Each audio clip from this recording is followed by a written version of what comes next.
সম্মানিত ভাইরা আমার, আমরা যে শ্রেষ্ঠ জাতি, আমরা যে শ্রেষ্ঠ নবীর শ্রেষ্ঠ উম্মত, এই কথাটা আল্লাহ তাআলা সূরা আল ইমরানের 110 নম্বর আয়াতে কারিমার ভিতরে বলতেছেন, কুনতুম খায়রা উম্মাতিন উখরিজাত লিন-নাসি তা'মুরুনা বিল মা'রুফি ওয়া তানহাউনা আনিল মুনকার। সম্মানিত ভাইরা আমার, আল্লাহ তাআলা সূরা আল ইমরানের 110 নম্বর আয়াতে কারিমার ভিতরে বলেন, কুনতুম খায়রা উম্মাতিন উখরিজাত লিন-নাসি তা'মুরুনা বিল মা'রুফি ওয়া তানহাউনা আনিল মুনকার। আল্লাহ তাআলা বলেন, তোমরাই শ্রেষ্ঠ জাতি। আওয়াজ দিয়ে বলেন, শ্রেষ্ঠ জাতি কারা? শ্রেষ্ঠ জাতি হলাম আমরা মুসলমানরা। আল্লাহ তাআলা বলেন, উখরিজাত লিন-নাস, তোমাদেরকে বের করা হয়েছে। তা'মুরুনা বিল মা'রুফি ওয়া তানহাউনা আনিল মুনকার, তোমরা সৎ কাজের আদেশ করবে এবং অসৎ কাজ থেকে মানুষদেরকে নিষেধ করবে। বলুন সুবহানাল্লাহ। তাহলে আমাদের কাজটা কি? আল্লাহ তাআলা আমাদেরকে শ্রেষ্ঠ জাতি হিসাবে আল্লাহ তাআলা আমাদেরকে সৃষ্টি করলেন, আমাদেরকে শ্রেষ্ঠ জাতি বললেন। আমাদেরকে আল্লাহ তাআলা বললেন, তোমাদেরকে বের করা হয়েছে মানুষদেরকে সৎ কাজের আদেশ করবা এবং অসৎ কাজের নিষেধ করবা। সম্মানিত ভাইরা আমার, আল্লাহ তাআলা সূরা আল ইমরানের 104 নম্বর আয়াতে কারিমার ভিতরে বলেন, ওয়ালতাকুম মিনকুম উম্মাতুন ইয়াদউনা ইলাল খায়রি ওয়া ইয়া'মুরুনা বিল মা'রুফি ওয়া ইয়ানহাউনা আনিল মুনকার ওয়া উলাইকা হুমুল মুফলিহুন। সম্মানিত ভাইরা আমার, আল্লাহ তাআলা বলেন, তোমাদের ভিতরে এমন একটি দল থাকা দরকার, তোমাদের ভিতরে এমন একটি দল থাকবে যারা নাকি মানুষদেরকে কল্যাণের দিকে আহ্বান করবে, সৎ কাজের আদেশ করবে আর অসৎ কাজ থেকে মানুষকে বাধা প্রদান করবে। আর এই কাজগুলো যারা করবে দুনিয়াতে তারাই হলো সফল কাম। দুনিয়াতে যে মানুষগুলো সৎ কাজের আদেশ করে এবং অসৎ কাজ থেকে মানুষকে বিরত রাখার চেষ্টা করে, আল্লাহ তাআলা বললেন তারাই হলো সফল কাম। তাহলে দুনিয়াতে সফল হতে হলে মানুষদেরকে সৎ কাজের আদেশ করতে হবে এবং অসৎ কাজ থেকে মানুষকে নিষেধ করা লাগবে। সম্মানিত ভাইরা আমার, আজ সমাজের বুকে অনেক খারাপ কাজের প্রচলন, অনেক খারাপ কাজ সংগঠিত হচ্ছে। সমাজের বুকে যারা নেতা খেতা, যারা ক্ষমতাধর, যারা ওই কাজটা বাধা প্রদান করতে পারবে, নিষেধ করতে পারবে, এই সমস্ত মানুষগুলো বাধা প্রদান করে না। কথা বলেন ঠিক কিনা? সম্মানিত ভাইরা আমার, আল্লাহর রাসূল সাল্লাল্লাহু আলাইহি ওয়াসাল্লাম বলেন, হযরতে আবু সাঈদ খুদরি রাদিয়াল্লাহু তাআলা আনহু থেকে হাদিসটি বর্ণিত হয়েছে। আল্লাহর রাসূল সাল্লাল্লাহু আলাইহি ওয়াসাল্লাম বলেন, মান রাআ মিনকুম মুনকারান ফালইউগাইয়ির বিয়াদি ফাইন লাম ইস্তাতি' ফাবিলিসানি ফাইন লাম ইস্তাতি' ফাবিকলবি ওয়া যালিকা আদআফুল ঈমান। সম্মানিত ভাইরা আমার, এই হাদিসের দিকে একটু লক্ষ্য করুন। এই হাদিসের দিকে লক্ষ্য করলেই বুঝতে পারবেন আমাদের ঈমান আছে না গেছে, আমাদের ঈমান আছে কি নাই। এই হাদিসের দিকে লক্ষ্য করলে অবশ্যই বোঝা যাবে আসলে আমি ঈমানদার নাকি বেঈমান, আমি ঈমানদার নাকি বেঈমান। সম্মানিত ভাইরা আমার, আল্লাহ রাসূল সাল্লাল্লাহু আলাইহি ওয়াসাল্লাম বলতেছেন, তোমাদের সমাজের ভিতরে কেউ যদি কোনো পাপ কাজ সংগঠিত করে, শরীয়ত বিরোধী কোনো কাজ যদি কেউ করে, আর এই কাজের বাধা দেওয়ার মতো শক্তি সামর্থ্য যাদের আছে, তারা অবশ্যই তাকে সর্বপ্রথম আমার ভাইরা হাত দিয়ে পরিবর্তন করতে হবে। কাজটাকে হাত দিয়ে বাধা প্রদান করা লাগবে।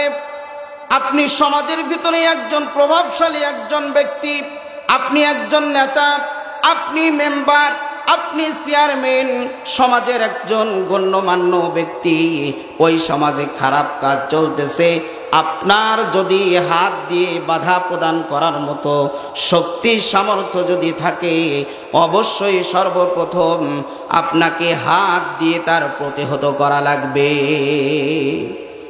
সম্মানিত ভাইরা আমার, আর যদি হাত দিয়ে ওই কাজটা পরিবর্তন করতে না পারেন, হাত দিয়ে করার সক্ষমতা যদি আপনার না থাকে, ফাইল্লাম ইয়াস্তাতি' ফাবিলিসানি, তাহলে অবশ্যই আমার আপনার জবান দিয়ে হলেও ওই কাজের পরিবর্তন করা লাগবে। জবান দিয়ে হলেও, মুখ দিয়ে বলে হলেও ওই কাজটা বন্ধ করা লাগবেই লাগবে, লাগবেই লাগবে।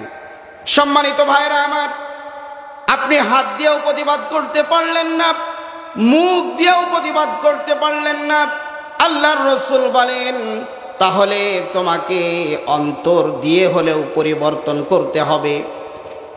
অন্তর দিয়ে ওই কাজটার প্রতি ঘৃণা পোষণ করা লাগবে।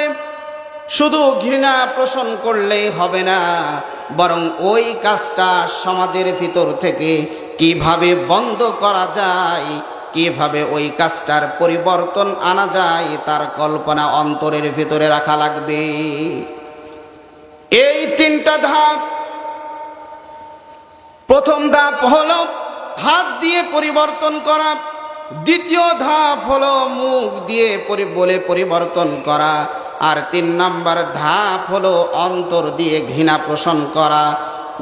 প্রকৃতপক্ষে যদি আমি আপনি ওই কাজের প্রতি অন্তর দিয়ে ঘৃণা পোষণ না করতে পারি, ওয়াযালিকা আদআফুল ঈমান, আর এই 3 নম্বর ধাপটাই হলো ঈমানের সর্বনিম্ন স্তর। এই তিনটার যদি একটাও আমি আপনি না করি, তাহলে ঈমান আছে না গেছে? ঈমান আছে বলেন, ঈমান নাই। সুতরাং সমাজের সৎ কাজের আদেশ এবং অসৎ কাজ থেকে মানুষকে বিরত রাখতে হবে। সম্মানিত ভাইরা আমার, আল্লাহর রাসূল সাল্লাল্লাহু আলাইহি ওয়াসাল্লাম বলেন, যে সমাজের ভিতরে কোরআন বিরোধী, ইসলাম বিরোধী, শরীয়ত বিরোধী কোনো কাজকর্ম চলে, আর ওই সমাজের ভিতরে ওই কাজটা বন্ধ করার চেষ্টা যদি কোনো মানুষ না করে, তাহলে তাদের মৃত্যুর আগে এমন আযাব আসবে, এই আযাব আসবে যখন, তখন যদি কোনো মানুষ আল্লাহ তাআলার দরবারে ওই আযাব থেকে রক্ষা পাওয়ার জন্য দোয়া করে, আল্লাহ তাআলা ওই দোয়া কবুল করবেন না। যদি বন্ধ করার চেষ্টা আমার আপনার না থাকে, তাহলে ওই আযাব আসার সময় যদি কোনো বুজুর্গ, কোনো হুজুর, মক্কা মদিনার ইমাম সাহেবও যদি বাঁচার জন্য দোয়া করে, আল্লাহর রাসূল বলতেছেন ওই সময় আল্লাহ তাআলা কোনো মানুষের দোয়া কবুল করবে না।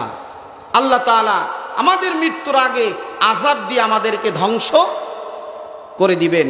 তাহলে সৎ কাজ নিজে করা লাগবে এবং অপরকে খারাপ কাজ থেকে বিরত রাখার চেষ্টা করতে হবে। সম্মানিত ভাইরা আমার, তাহলে নিজে ভালো কাজ করা লাগবে এবং মানুষকে খারাপ কাজ থেকে বিরত রাখার চেষ্টা করতে হবে। নিজে জাহান্নামের আগুন থেকে বাঁচতে হবে, পরিবার পরিজনকেও জাহান্নামের আগুন থেকে বাঁচানোর চেষ্টা করতে হবে, সাধারণ মানুষকেও জাহান্নামের আগুন থেকে বাঁচানোর চেষ্টা করা লাগবে। আল্লাহ তাআলা সূরা তাহরিমের 6 নম্বর আয়াতে কারিমার ভিতরে বলেন, ইয়া আইয়ুহাল্লাযীনা আমানু কু আনফুসাকুম ওয়া আহলিকুম নারা ইলা আখিরিল আয়া। আল্লাহ তাআলা বলেন, হে ঈমানদারগণ, তোমরা নিজে জাহান্নামের আগুন থেকে বাঁচো এবং তোমার পরিবার পরিজনকে জাহান্নামের আগুন থেকে বাঁচাও। যে জাহান্নামের ইন্ধন হবে মানুষ এবং পাথর, যে জাহান্নামের ইন্ধন হবে, জাহান্নামের খড়ি হবে মানুষ এবং পাথর। সম্মানিত ভাইরা আমার, এই আয়াতটা যখন আল্লাহ রাসূল সাল্লাল্লাহু আলাইহি ওয়াসাল্লাম তেলাওয়াত করতেছিলেন, সেই সময় সাহাবায়ে কেরাম বসা ছিল। আল্লাহ রাসূল সাল্লাল্লাহু আলাইহি ওয়াসাল্লাম যখন আয়াতটা তেলাওয়াত করলেন আর জাহান্নামের আলোচনা যখন করলেন, আল্লাহ রাসূল সাল্লাল্লাহু আলাইহি ওয়াসাল্লামের সাহাবীদের ভিতরে একজন বৃদ্ধা সাহাবী আল্লাহ রাসূল সাল্লাল্লাহু আলাইহি ওয়াসাল্লামকে জিজ্ঞাসা করলো, ইয়া রাসূলুল্লাহ, ইয়া হাবিবাল্লাহ, জাহান্নামের ভিতরে যে পাথরটা জ্বালানো হবে, এই পাথরটা কি দুনিয়ার পাথরের সমান হবে নাকি? আল্লাহর রাসূল সাল্লাল্লাহু আলাইহি ওয়াসাল্লাম বললেন, ও আমার সাহাবী শোনো, দুনিয়াতে যত পাথর রয়েছে ওই পাথরগুলোকে যদি একত্রিত করে একটি পাথরে রূপান্তরিত করা হয় আর জাহান্নামের একটি পাথর যদি পাশে রাখা হয়, জাহান্নামের পাথরটাই বড় হয়ে যাবে। আল্লাহু আকবার। সম্মানিত ভাইরা আমার, এই কথা যখন আল্লাহর নবীর সাহাবী শুনলেন, সাথে সাথে তিনি বেহুশ হয়ে গেলেন। আল্লাহর রাসূল সাল্লাল্লাহু আলাইহি ওয়াসাল্লাম ওই সাহাবীর মুখে পানির ছিটা দিলেন, আবার ওই সাহাবীর হুঁশ ফিরে এলো। আল্লাহ রাসূল সাল্লাল্লাহু আলাইহি ওয়াসাল্লাম বললেন, তুমি বলো, কুল্লা ইলাহা ইল্লাল্লাহু মুহাম্মাদুর রাসূলুল্লাহ সাল্লাল্লাহু আলাইহি ওয়াসাল্লাম। সম্মানিত ভাইরা আমার, আল্লাহ রাসূল বললেন, ও আমার সাহাবীরা তোমরা শোনো, আমার এই বৃদ্ধা সাহাবী জান্নাতি সাহাবী, বলুন সুবহানাল্লাহ। সাহাবায়ে কেরাম বললেন, ইয়া রাসূলুল্লাহ, ইয়া হাবিবাল্লাহ, আমরা তো অনেক কয়জন সাহাবী আপনার সামনে আছি, শুধু একজনকে আপনি জান্নাতের সুসংবাদ দিলেন, আমাদেরকে জান্নাতের সুসংবাদ দিলেন না, কারণটা কি? আল্লাহর রাসূল বললেন, শোনো আমার সাহাবীরা, যে ব্যক্তির অন্তরের ভিতরে আল্লাহর আযাবের ভয় আছে, যে ব্যক্তির অন্তরে, যে আমার কোন উম্মতের ভিতরে আল্লাহর সামনে দাঁড়ানোর ভয় আছে, ওই ব্যক্তিকে আল্লাহ তাআলা তার জীবনের সমস্ত গুনাহ খাতা মাফ করে দিয়ে জান্নাতের মালিক বানিয়ে দেবে, বলুন সুবহানাল্লাহি বিহামদি। সম্মানিত ভাইরা আমার, এই জন্য সমাজের ভিতরে আমরা অবশ্যই এই জিনিসটা প্রচলন করব যে সৎ কাজের আদেশ এবং অসৎ কাজের নিষেধ। সে আমার বাপও যদি অসৎ কাজ করে, বাপও যদি সুদ খায়, বাপও যদি ঘুষ খায়, দুর্নীতি করে, বিভিন্ন রকমের খারাপ কাজে লিপ্ত থাকে, অবশ্যই সর্বপ্রথম বাড়ির থেকেই এর প্রতিবাদ করা লাগবে। আওয়াজ দিয়ে বলেন কথা ঠিক না বে ঠিক? এই জন্য সৎ কাজের আদেশ এবং অসৎ কাজের নিষেধ আমরা করতে চাই কিনা কিনা দুহাত তুলে আল্লাহকে দেখায়। আল্লাহ তাআলা আমাদের সকলকেই হাতগুলো কবুল করে নিয়ে জান্নাতের ভিতরে একই জায়গায় থাকার তৌফিক আল্লাহ পাক রব্বুল আলামিন আমাদের সকলকে যেন দান করেন। Muslim Times 24. Enjoy the Holy Quran.